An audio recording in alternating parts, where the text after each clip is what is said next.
Buenos dias, querida igreja. Paz de Cristo. Amém. Um abraço a todos aqueles que nos visitam pela primeira vez. É uma alegria estarmos juntos, poniendo nossos olhos em Cristo.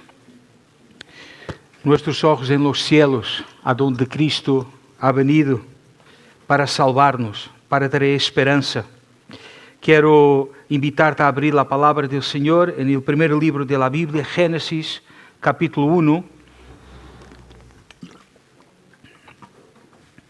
Vamos a meditar sobre este hermoso texto.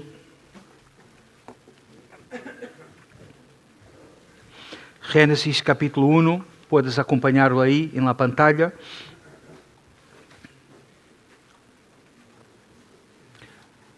Gênesis capítulo 1, a partir do verso 1. Si es a palavra do Senhor.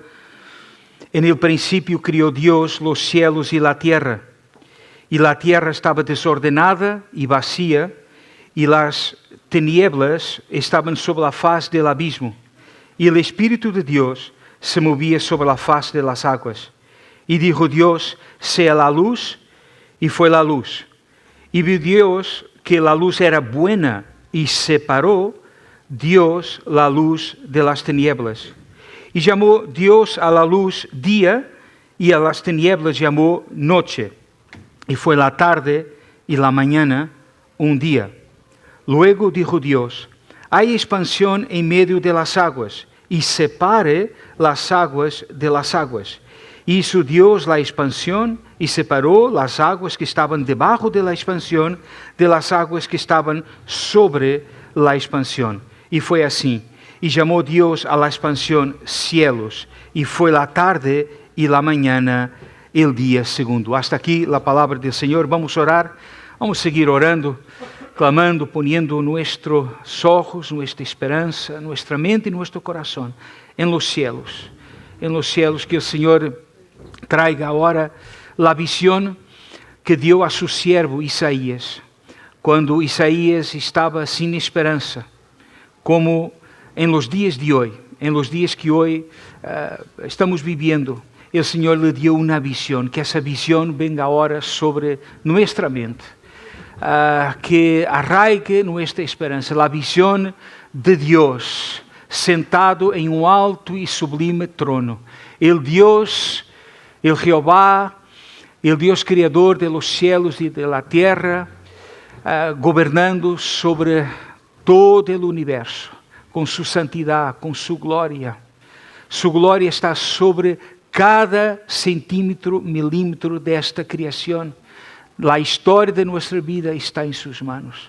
Oh Señor, que nuestros ojos estén puestos en tu trono, y que desde tu trono tú hables, Señor. Que desde tu trono de gracia tú derrames favor, Señor. Que tú hoy realices milagros, Señor. Que desde los cielos envíes una palabra que transforme nuestra vida, que sea como agua, pan vivo, Señor amado, porque creemos en ti. Creemos que de los cielos, Señor, hay vida. Hay vida para el día de hoy. Hay una nueva vida en Cristo a través de su palabra y a través de su Espíritu. Toma mi vida, toma cada corazón, cada vida que entrou, cada pessoa que entrou neste lugar, quizás afligida, Senhor, que Tu agora nos abraces com Tu Espírito Santo, Senhor. E pedimos que por em cima de tudo tome Tu lugar, Senhor, que Tu tomes Tu lugar. Tu eres el cabeça de la iglesia, Senhor. Esta es Tu novia, Senhor, que Tu tomes Tu lugar e que Tu te glorifiques em nome del Padre, del Hijo e del Espírito Santo. Amém, amém, querida igreja. En el principio criou Deus los cielos e la tierra. É muito importante, antes de adentrar este texto, de perguntar por el contexto, poner el contexto a este texto, como alguns nos dizem. Qual é o contexto de Gênesis, maiormente deste primeiro versículo da Bíblia? E para contestar esta pergunta, há que perguntar para quienes o Espírito Santo estava falando, para quienes Moisés estava escrevendo este primeiro capítulo da Bíblia. Bueno, é muito importante contestar esta questão. Moisés estava escrevendo Gênesis 1 para um povo escravo, que havia sido liberado de Egipto. O povo que saiu de Egipto era um povo roto, herido, depois de 400 anos de escravidão. Esse povo, ao final da última plaga, havia salido vendo o poder do Deus de Abraão, do Deus de Isaac, do Deus de Jacob. As plagas haviam sido portentosas. O Deus de Jacob les havia visitado. Pero esse povo era um povo que tinha sua vida hecha um desastre. Os primeiros meses de peregrinação no deserto confirmavam esta realidade. Era um povo que havia salido geograficamente de Egipto, pero Egipto e a esclavitud se mantinham em seu coração e era a base de sua identidade. E para tal, por esta mesma razão, este povo que havia salido de Egipto necessitava reconstruir sua identidade e sua esperança. Este povo necessitava de fundamentos novos. Este povo necessitava de princípios absolutos fortes, de uma roca aonde pudiera arraigar sua esperança perdida. E por esta razão, Gênesis 1 começa falando sobre princípios. Gênesis 1 habla para este povo, invitando-lhe a meditar, invitando-lhe a adotar princípios. Eles necessitavam urgentemente devolver a alguns fundamentos por los quais Deus iba a reconstruir sua vida rota por la esclavitud. Pero este texto nos habla a nosotros hoy. Y nuestra generación no es tan diferente de la generación que Dios sacó de Egipto. Nuestra generación no es tan diferente de la generación de Israel que Dios sacó de Egipto. Nuestra sociedad coincide con este Israel porque nuestra sociedad también está rota, está herida. Nuestra sociedad está rota, incompleta, em conflito com tantas coisas que nos esclavizam. E por esta razão, nossa geração, tu vida, minha vida, necessitamos hoje volver a escuchar esta palavra. Necessitamos volver a ser retados a viver a partir de princípios absolutos. E para que, nesses princípios absolutos, podamos fundamentar nossa identidade, nossos valores, nossa esperança, de cara a uma sociedade que nos ha mentido. De cara a uma sociedade que nos ha mentido, dizendo que é possível viver sem princípios, sem esperança, em lo que muitos falam, em uma sociedade líquida, sem valores. Mentira.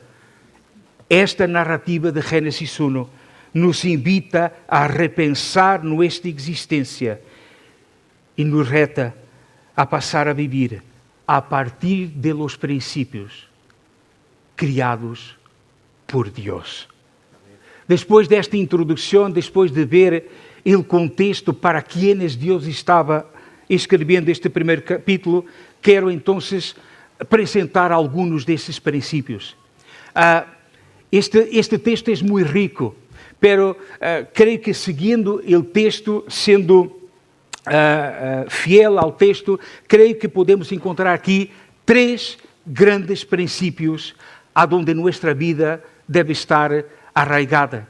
Se has entrado aqui sentindo que tu vida está rota, herida, em conflito, que há falta de uma base para a tua identidade, ou se é necessário volver a essa roca, este texto é para ti. Há 3 grandes princípios, 3 grandes verdades que este capítulo de Gênesis nos ensina. E o primeiro princípio, lo podemos ver no versículo 1 e tem que ver com o sentido da vida. Com o sentido da vida. Deus estava retando a Israel a volver a viver uma vida com um outro sentido, com uma outra esperança. Que sentido da vida é esse? O amor eterno de Deus. Quando tu miras ao primeiro versículo da Bíblia, este versículo que diz: "En el principio criou Deus os cielos e a terra", nos hace mirar ao cielo, nos hace escuchar uma declaração celestial, para que por meio desta declaração podamos mirar e viver em la terra com esperança. En el principio criou Deus os cielos em la terra. Com essa declaração, em primeiro lugar, Moisés está ensinando que todo o universo, os cielos e a terra, todo o universo, são fruto de um amor eterno. Quizás para ti esta verdade não seja assim tão novedosa, pero para este pueblo esclavo que havia salido de Egipto, esta verdade era uma verdade assombrosa. Todo o universo, toda a existência são fruto de um amor eterno. E minha esperança é que nosso coração seja também ou esteja assombrado e surpreendido e retado com esta verdade. Sabes, quando intentamos pensar em lo que os israelitas vieram, foram ensinados em termos de criação, em termos de religiões, a lo largo desses 400 anos, quando comparamos este relato da criação, o relato de Gênesis 1, com outros relatos de outras religiões, nos damos conta de como esta verdade é assombrosa. Não quero perder tempo, não quero confundir-os, mas quando meditamos sobre outros relatos sobre a criação, sempre nos damos conta de que a criação é apresentada, o mundo é fruto de uma batalha entre deuses, de la ira de los deuses, de uma luta e conflito entre deuses, pois não é isto que Gênesis 1 nos está apresentando. A criação é o fruto do amor eterno de Deus. E, por lo tanto, toda a existência, tua existência, minha existência, é o resultado, é o fruto de um amor eterno. Ao acercarmos a este capítulo, deveríamos fazer uma pergunta infantil, pero necessária. Uma pergunta que, se tu has nascido na igreja, seguro que já lo has hecho várias vezes a tu maestro ou maestra de escola dominical. Maestro, que hacía Deus antes de criar o mundo? Oh, e muitos maestros, pois equivocados quanto à didática, respondiam: ¿te acuerdas? Bueno, Deus estava preparando o inferno para niños curiosos. Oh, que péssima resposta para uma pergunta maravilhosa, para uma pergunta necessária. ¿A que sim? ¿Alguna vez te han contestado quando eras niño? Que péssima resposta para uma pergunta tão importante. Temos que fazer hoje, uma vez mais, esta pergunta, e a resposta é assombrosa. Que hacía Deus antes de criar o universo? Que hacía Deus antes de criar a humanidade? E no capítulo 1, no verso 26, já temos uma pequena resposta. Há momentos em las escrituras que se abre a cortina da eternidade para entender um pouco e dar uma resposta a esta importante pergunta. Vemos aqui no verso 26, quando diz: "Entonces dijo Deus, hagamos al hombre". Vemos que antes de criar o homem havia hagamos, havia uma assembleia celestial, uma assembleia amorosa. A partir de los primeiros versículos da Bíblia, sabemos e podemos dar nomes a aqueles que participavam dessa congregação celestial. Antes da criação do mundo, era Deus o Padre, era Deus o Hijo, a palavra criadora, era Deus o Espírito Santo. E nessa comunidade de amor, nessa assembleia de amor, há uma declaração, há uma ordem. Hagamos ao homem a nossa imagem e semelhança. Todo o universo, tu vida, a humanidade foi resultado de um amor eterno, do fruto de uma comunhão eterna, de uma relação de amor e de plenitude eterna entre Deus Padre, Deus Hijo e Deus Espírito Santo. Mas se podemos dar um salto para o Novo Testamento, quando Jesus é bautizado, nesse momento Jesus sale das águas e uma vez mais se abre a cortina da eternidade. E aí vemos que Jesus sale das águas e escuta uma voz, a voz de seu Padre Celestial, dizendo: este é meu Hijo amado, em quem tenho complacência, placer, gozo. O Hijo escuta essa declaração de amor eterno. E depois disse que o Espírito Santo vem para derramar como uma paloma sua presença, a presença do amor de Deus, a plenitude do amor de Deus sobre seu Hijo amado Jesucristo. Em Gênesis 1:26, no texto do bautismo de Jesus, temos uma cortina que se abre para responder a essa pergunta infantil, pero tão importante, que hacía Deus antes de criar o mundo. Deus era, por toda a eternidade, uma comunidade, uma relação comunitária de amor pleno, gozoso, eterno, perfeito. E agora vem a pergunta: então, para que Deus ha criado todo o universo? Para que Deus te ha criado a ti, a mim? Para que tu seas invitado a participar desse amor, dessa relação de amor eterno que existe entre as pessoas da Trindade. Ou como dijo o teólogo Timothy Keller, para que tu aprendas a bailar com Deus. E falou esse homem que agora, que ha muerto, ha falecido e que já está bailando com o Senhor, já está gozando dessa comunidade eterna.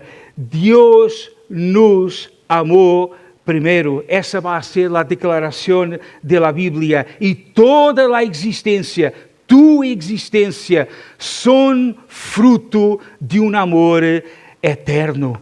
O homem ha sido criado para a glória del Deus eterno. E a glória de Deus consiste em compartilhar com suas criaturas o amor e gozo eterno que Deus sempre ha experimentado em sua relação entre as pessoas da Trindade. Quero dizer-te, espero que tenho a boca seca.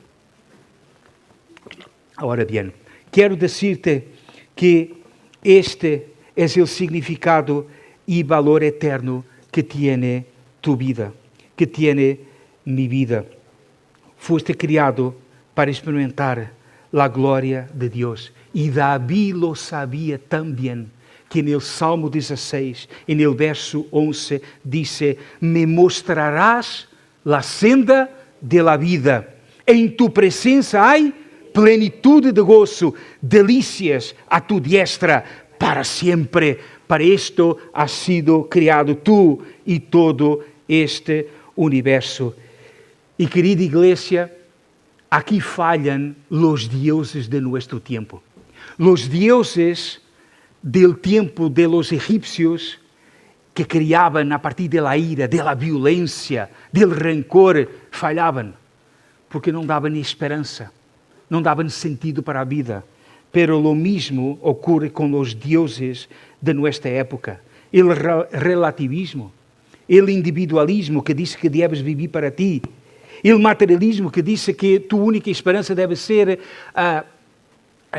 acumular riquezas para ser feliz, o hedonismo, o evolucionismo, o progressismo que tanto se habla hoje. Todos esses deuses de nossa época falham porque não alcançam esta declaração de Gênesis 1, de que todo o universo, tu vida, tu família, toda a humanidade, são fruto de um amor eterno. Glória ao Senhor. Os deuses de nossa época são muito pequenos e por isso são tão insuficientes quando comparados a este Deus, a este amor eterno en el qual fomos criados. Amém? Pero este primeiro versículo da Bíblia habla também de la majestuosidade desse Deus. Ele ha criado todas as coisas em amor e para amor, pero Moisés se nos presenta a este Deus como um Deus majestuoso. Su persona é majestuosa. Mira como se nos presenta em Gênesis 1. Em primeiro lugar, é um Deus eterno. Ele criou todas as coisas de la nada. E antes que existia la nada e depois todas as coisas, Deus é eterno. Os deuses de nossa época não são eternos. É um Deus todo-poderoso, porque solamente um Deus que cria de la nada é um Deus que tem poder para dar, para proveer todo o que é necessário para seu universo, para nós. É um Deus todo-poderoso. Nós podemos criar coisas muito interessantes, mas sempre a partir de uma matéria prévia. Pero este Deus ha criado de la nada, solamente através de sua palavra, pero é apresentado também como um Deus bondadoso. Todo lo que hace es bueno, todo lo que hace es muy bueno. Oh, e como não hablar de sua sabedoria. Todas as coisas são buenas, verdadeiras, pero também são sábias, como vai dizer uma e outra vez o livro de Provérbios. Deus criou, é um Deus majestuoso. Ele cria de la nada, pero cria através do poder de sua palavra. E neste momento, sua palavra está criando, e neste momento, sua palavra está recriando novas coisas, hoje, uma e outra vez, em nossa vida e neste mundo. A palavra de Deus tem o poder de criar verdade, existência, vida, esperança, aonde existe nada. O primeiro livro da Bíblia diz que todas as coisas foram criadas através da palavra. O último livro da Bíblia, Apocalipse, diz que todas as coisas foram criadas a partir da palavra. Eu hago nuevas todas as coisas. Assim disse Cristo, a palavra, no último livro da Bíblia. E además añade, e estas palavras são justas e fieles, puedes creer e descansar em elas. Sabes que verdade preciosa o Senhor estava ensinando a seu povo, escravo, roto, herido, sem identidade, quando saiu de Egito. O Senhor estava dizendo com esta verdade: Israel, eu tenho o poder para rehacer vuestras vidas. Eu tenho o poder para rehacer vuestra história. Eu tenho o poder para sanar e para recriar um novo povo com o poder de minha palavra, porque eu sou o Deus Todo-Poderoso e habréis de ser recriados e sanados em mim. Amor eterno, assim disse o Senhor. Pero se avançamos um pouco mais, e teremos que avançar porque nos falta o tempo, encontramos aqui um segundo princípio ao qual Israel estava sendo retado para confiar e retado para fundamentar sua existência.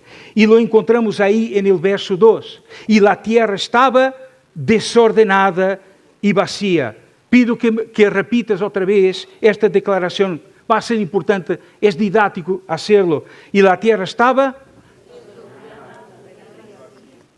Gracias. E o verso 2 añade que a terra estava desordenada e vazia. E com este princípio, Moisés nos vai explicar a continuação qual é o método de Deus. Qual é o método de Deus? Como Deus hace nuevas todas las dimensiones de la vida de una persona. Este es el segundo principio. Israel y nosotros hoy estamos siendo retados a volver a poner nuestra esperanza aquí, en este método de Dios trabajar con nuestra vida. Vamos a repetir que hace el Señor, que dice el texto, Él ordena lo que está desordenado, Él llena lo que está vacío. Ese es el método de Dios. Pero antes de explicar lo que esto significa, quiero hablar sobre lo que significa. A ver que me perdí aquí un poquito. Hablar sobre el poder que Dios utiliza en este método. Dice que la obra de la creación es una obra de la palabra, pero es una obra de la palabra de Dios a través de la Santa Trinidad. Cuando tú miras en este versículo 2, dice que las tinieblas estaban sobre la faz del abismo y el Espíritu de Dios se movía sobre la faz de las aguas. Y dijo Dios, sea la luz, y fue la luz. Es muy interesante ver cómo Dios ordena lo que está desordenado y cómo Dios llena lo que está vacío en nuestra existencia. Lo hace a través de la Santa Trinidad. Vemos a las tres personas de la Trinidad involucradas, rehaciendo vida, poniendo orden a lo que está desordenado, llenando lo que está vacío. Vemos a Dios Padre idealizando el plan para el mundo. Vemos al Dios Hijo siendo essa palavra poderosa que sale de la boca de Dios. Sea e existe. Pero vemos também al Espírito Santo de Deus, aqui actuando como el dedo de Deus. Alguns dizem como el dedo de Deus que toca, que hace com que a palavra que sale de la boca de Deus toque, transforme, cure, sane. Vemos a Trinidade de Deus trabalhando como uma comunidade, invitando uma comunidade de amor. Fuera desta comunidade de amor, fuera desta relação com o Padre, com o Hijo e com o Espírito Santo, diz Gênesis, não há possibilidade de ordenar o que está desordenado, não há possibilidade de llenar lo que está vacío. La Trinidad de Dios tiene un método para criar, ordenar y llenar. Ordenar y llenar. Ven conmigo, vamos a profundizar lo que Dios está hablando aquí, que es tan importante para nuestras vidas. Dios pone en orden lo que está desordenado y llena con su gracia y con su verdad lo que está vacío. Pero lo más impresionante de esta declaración, lo más asombroso de este método creativo de Dios, es que Dios pone orden de una forma muy peculiar.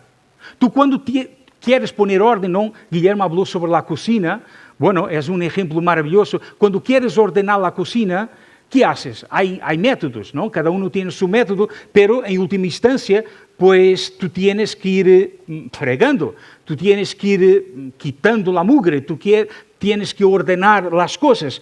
Y Dios tiene un modo muy peculiar de ordenar y de llenar lo que está vacío. Dice el texto que Él separa. Hay palabritas que, y yo sé que Génesis 1, debido a la repetición, puede que en algunos casos se nos escape y queramos avanzar para Génesis 2. Pero hay una palabrita que el tiempo inteiro se repite.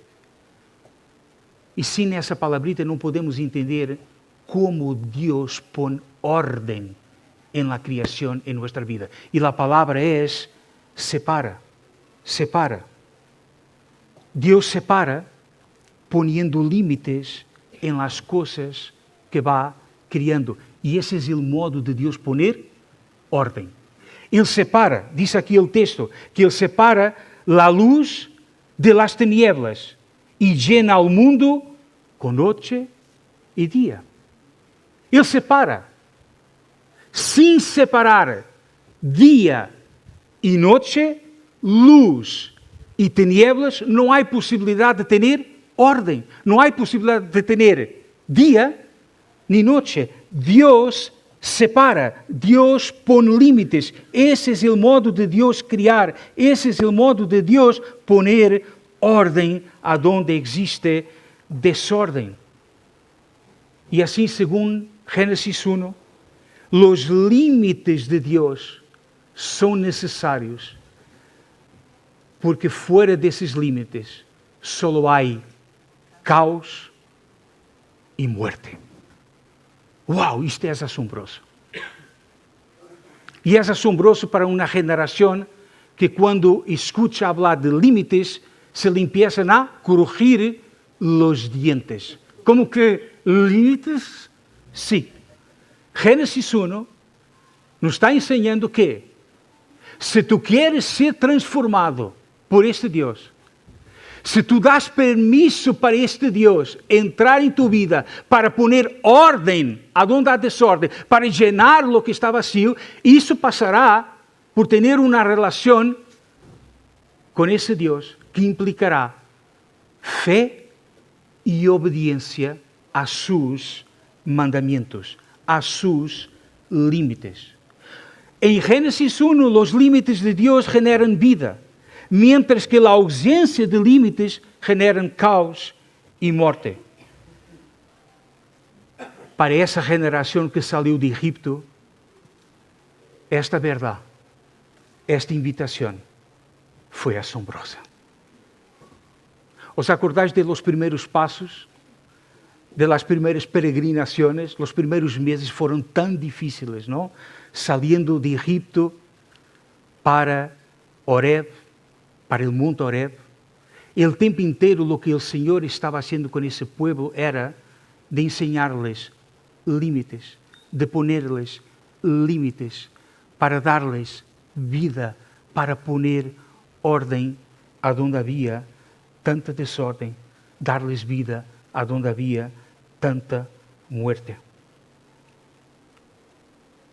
Não nos gustan los límites, pero es así, a través de los límites, que el Señor crea y que el Señor pone orden.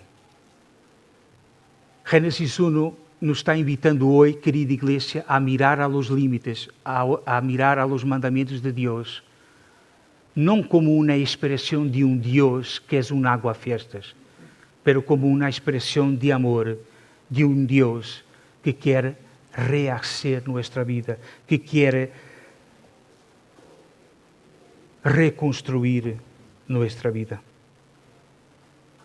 Não nos gustan os límites, pero Génesis 1 nos ensina que os límites são fruto de um amor e de um cuidado eterno de Deus. Los límites son vida. Los límites son vida.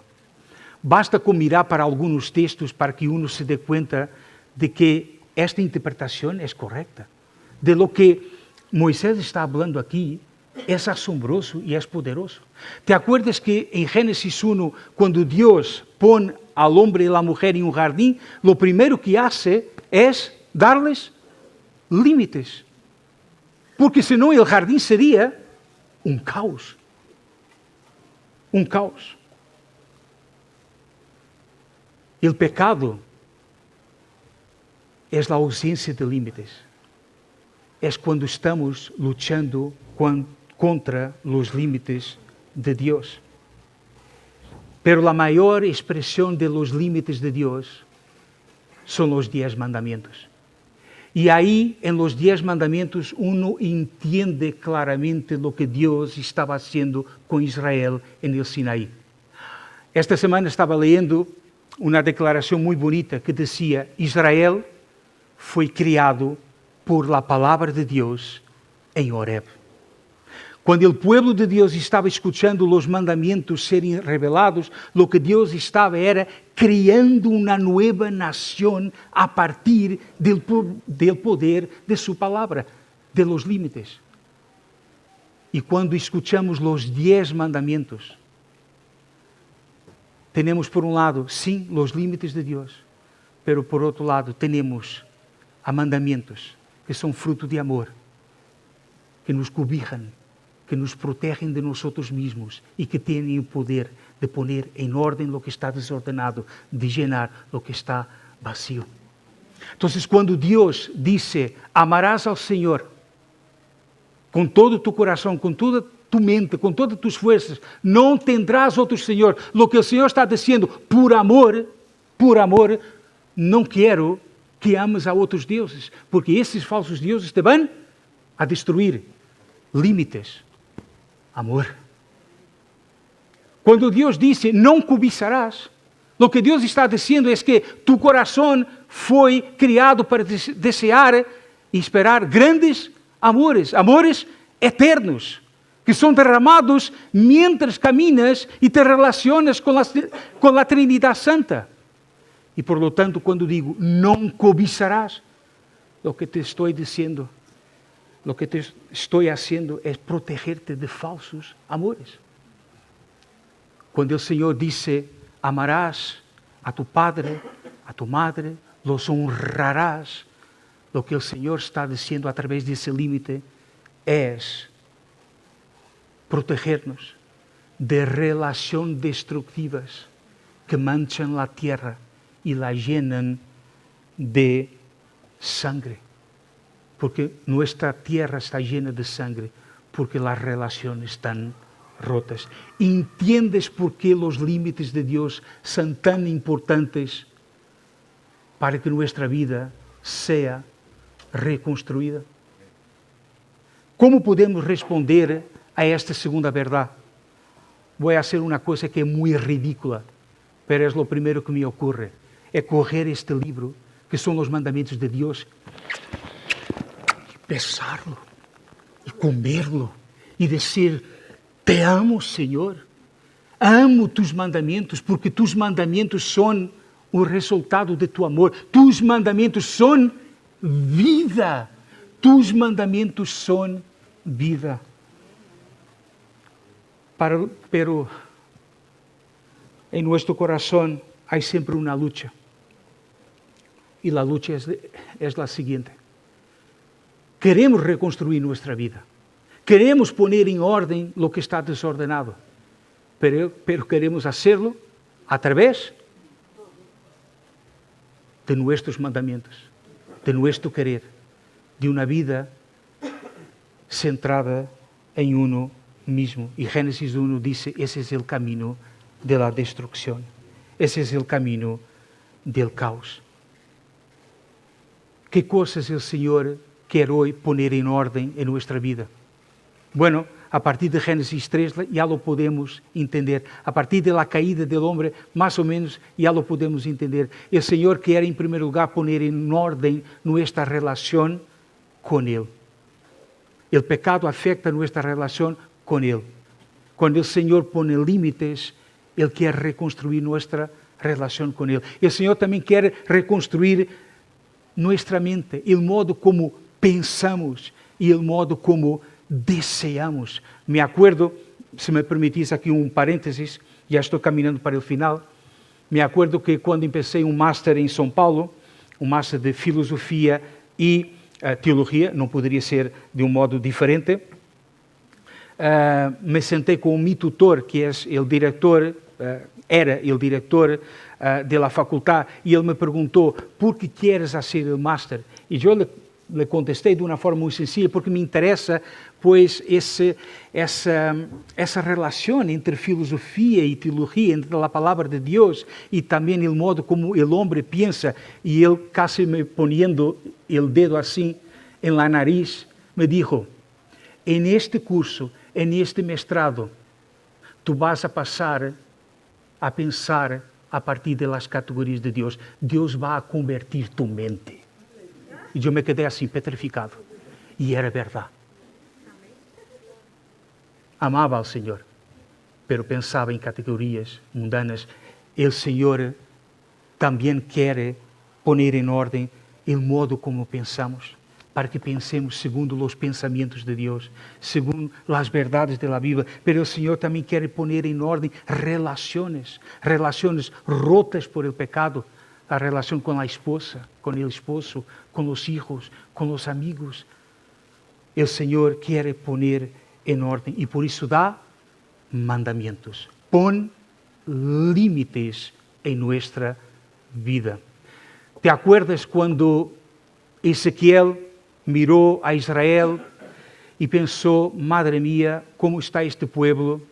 Y de repente el Señor le dio una visión a Ezequiel. Le mostró que efectivamente Israel era semejante a un valle de huesos secos. Y el Señor le pregunta, Ezequiel, ¿pueden revivir estos huesos? ¿Y cuál fue la respuesta del Señor?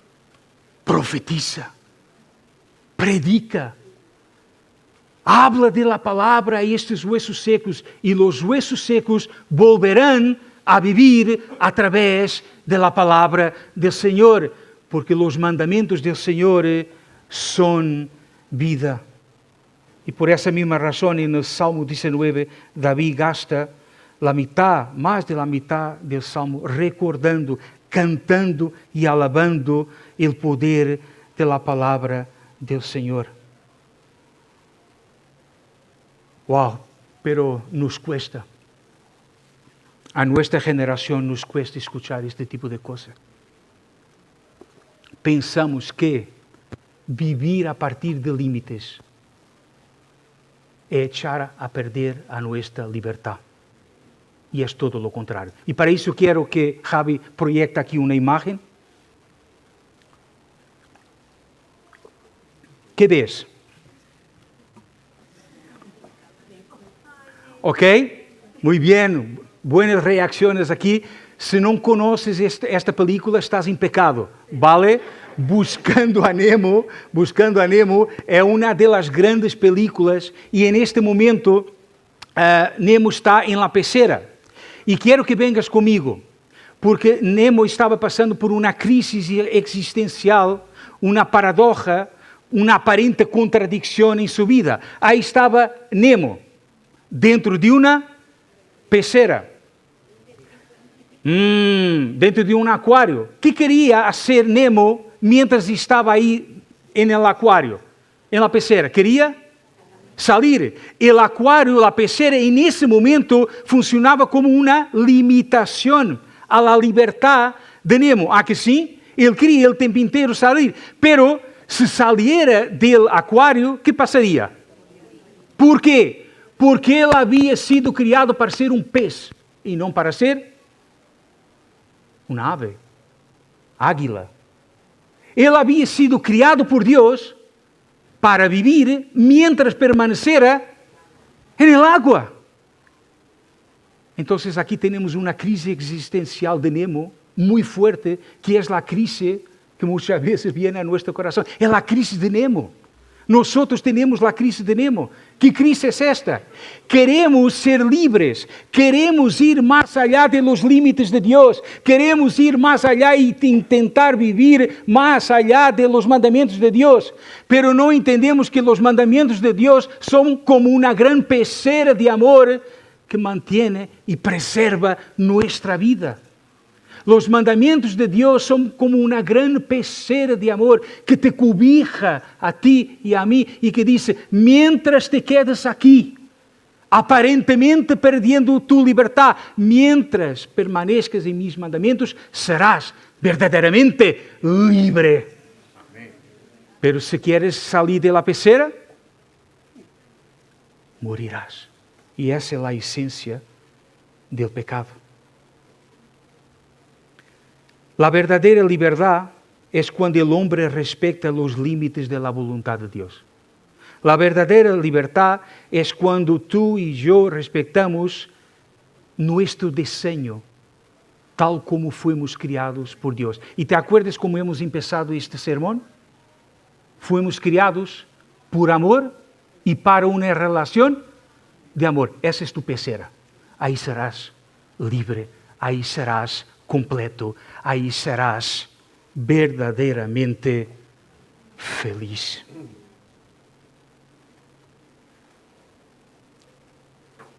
La gran manifestación del poder de la palabra de Dios, dando orden, llenando la vida de aquellos que estaban vacíos, essa gran manifestação teve lugar quando a palavra de Deus encarnou e se hizo carne. Jesús es la palabra encarnada. Jesús es essa separação. Jesús es la palabra que quando é aceptada por nosso coração, que quando passa a ser nossa pecera, que quando passa a ser o fundamento de nossa vida, Jesús passa a ser aquele, o único, que pode poner ordem a lo que está desordenado, que pode llenar a lo que está vacío. ¿Te acuerdas de lo que Cristo dijo a Nicodemos? Nicodemos, se tú não naces de novo, não puedes provar o reino de los cielos. Com isso, Jesus estava dizendo, eu puedo hacerlo em tu vida. Eu puedo dar-te um novo coração. Porque eu sou essa palavra que viene com poder, dando, criando vida aonde existe nada. ¿Te acuerdas de lo que dijo Cristo a essa mulher samaritana? Se tu bebieres desta água que eu tenho para ti, ou seja, se tu bebes de Cristo, de la palavra de Cristo, se tu pruebas de la salvação de Cristo, dejarás de buscar gozo, satisfação, base e firmeza para tu identidade em coisas secundárias, em falsos deuses, pero tu coração estará aqui, satisfecho em mim. Com isto Cristo estava dizendo, eu, mulher, sou o único que pode poner ordem e llenar tu vacío. Hermanos, quero terminar. Quero concluir tal como hemos empezado. Quero invitar-te a mirar ao cielo. En el principio crió Dios los cielos en la tierra. Quero terminar pedindo que tu consciência e tu coração mirem ao cielo, a la majestuosidade desse Deus. Este capítulo não suscita argumentos. Este capítulo, Gênesis 1, suscita adoração. O Senhor te invita hoje a rendir, a que rindamos nosso coração em adoração, em alabança a este Deus majestuoso que nos ha criado para uma relação de amor, a única relação de amor que tem poder de poder poner em ordem o que está desordenado e de llenar o que está vacío. É um mistério, lo sé. Eu vengo de la filosofia. É um mistério. Pero o autor de Gênesis 1 lo acepta como mistério. La palavra criou, ordenou, llenou. Hebreus 11:3 vai dizer, o mundo visível foi criado a partir de lo invisível, la palavra do Senhor. E quero terminar dizendo que, quando se lê que no princípio criou Deus os céus e a terra, lo que Moisés está dizendo é que a terra está aberta aos céus. Glória ao Senhor. ¿Sabes lo que isso significa? La tierra não é lo que nos cuentan en el cole, en los institutos, en la tele, que é um naturalismo, que só existem leis, causa e efeito. Não. La tierra está abierta, a lo que viene de los cielos. Y lo que viene de los cielos es amor eterno. Lo que viene de los cielos es la palabra criadora. Lo que viene de los cielos es ese Salvador que resucitó al tercer día. Es ese Salvador quien, Juan capítulo 1 dice, en él tenemos la plenitud de Dios y podemos tomar de esa plenitud gracia sobre gracia día tras día. Pero quiero decirte que há razão de esperança para nossa vida hoje. Para tu história, se és uma história rota, se és uma história herida, sem identidade, sem esperança, existe esperança. Por quê? Porque a terra está aberta a los cielos. A terra está aberta a los cielos. Pero a pergunta que te quero fazer para terminar é: pero tu coração está aberto a los cielos? Se a terra está aberta a los cielos, hoje é dia de milagros. Hoje é dia para esperar milagros. E quero invitar-te hoje a ter momento a responder com momento de oração e a clamar por milagros. Uma pessoa me perguntou: puedes orar comigo ao final do culto? Sim, vamos orar todos. Porque a terra está aberta a lo que viene de los cielos, a los milagros del Padre Celestial, através do poder de sua palavra. O Senhor quer realizar milagros. E quero fazer desafio sencillo, muito sencillo. É o Senhor, não sou eu. E só lo vou fazer uma vez. Quero fazer-te desafio, que salgas de tu lugar, que vengas aqui com as mãos abertas, dizendo: Senhor, esta é a área de minha vida que está desordenada. Ou esta é a área de minha vida que está vazia. Llena-la hoje. Necessito ver um milagre hoje. Sal de tu lugar. Quero pedir que o grupo de alabança tome seu lugar, que nos pueda agora conduzir.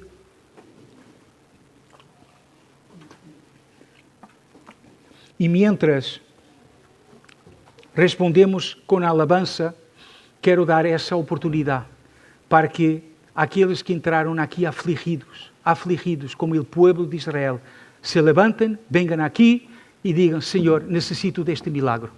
Aqui está. Necessito que pongas em ordem, que llenes o que está vazio. O Senhor sabe o que é. Pero levanta-te e ven. Não vou chamar mais, é uma obra do Senhor. Obviamente lo puedes fazer aí em tu lugar, pero de uma forma simbólica. Estaremos aqui. Vou pedir que o pastor Guilherme pueda venir, Leila também, Paco também, que estén aqui, vão estar orando personalmente por essas pessoas. Los cielos estão abertos para derramar su glória. Nadie é rechazado. Nadie é rechazado por esse Deus de amor. É dia de milagre. Vamos orar e se abre então este momento para que vengas aqui.